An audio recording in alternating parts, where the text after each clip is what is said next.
Smart Ideas, la bonne idée du jour, elle est signée Marin Champenois. Bonjour, bienvenue. Bonjour Thomas. Vous êtes cofondateur, le patron d'Up & Charge, créé en 2021 avec 4 autres fondateurs. Sur quelle idée? C'est quoi Up & Charge?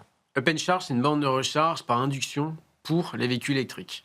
Okay. Donc on connaît tous l'induction, soit dans sa cuisine, soit pour le téléphone. Là c'est pareil, mais on parle de recharge de voiture, de bus ou de camion. Donc sans câble, on est bien d'accord. L'induction, il n'y a pas de câble. Hein. On se gare et ça charge. Ouais, okay. Aussi efficacement qu'avec un fil électrique, avec un câble? Alors c'est même plus performant. Ouais. En fait, on a deux types de bornes. On va avoir de la recharge lente en courant alternatif et des recharges rapides plus en courant continu.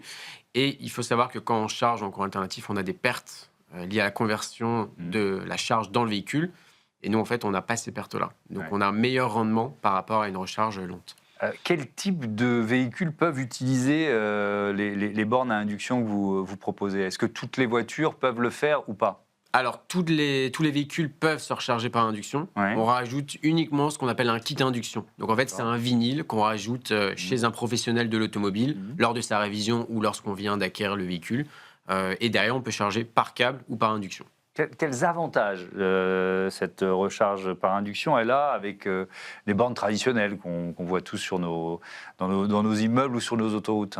Alors nous, à court terme, on cible plutôt les entreprises, les professionnels. Et le principal avantage, ça peut être sur des flottes en autopartage, où on peut avoir des oublis de recharge, aussi de la détérioration de matériel, avec des employés qui peuvent effectuer des manœuvres et impacter les infrastructures, les câbles évidemment. Aussi pour les personnes à mobilité réduite. Donc on pense souvent aux personnes handicapées, mais il y a aussi les blessés, les femmes enceintes, les seniors.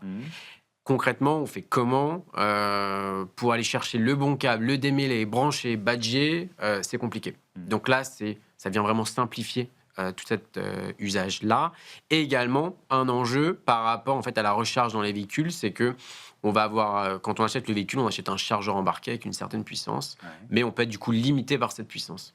Et nous, en fait, on peut aller jusqu'à 24 kW. Pour faire très simple, en fait, on peut faire du 20-80% du véhicule en 1h15, 1h20. Effectivement, la question de la rapidité de la charge est toujours très importante. Créé en 2021, vous allez fêter vos 5 ans d'existence. Vous en êtes où du développement d'Up & Charge? Alors nous, on a déjà déployé pour une collectivité telle que 50 ans en Yvelines depuis un peu plus d'1 an, et également pour le ministère de l'Intérieur, donc pour une gendarmerie. C'est des cas d'usage assez différents. Pour 50 ans en Yvelines, c'est plus dans une logique d'avoir des bornes à terme sur la voirie où il n'y aura pas de risque de vandalisme. Ça, c'est un premier volet.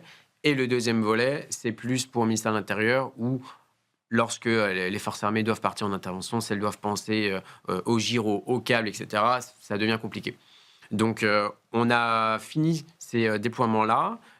L'expérimentation évolue au quotidien. Et là, on passe sur deux types de partenariats, notamment avec NGE. Donc là, on est dans un partenariat privé, c'est ça? C'est ça. Et donc, le partenariat avec NGE, il est très intéressant. En fait, on a intégré le cercle d'innovation.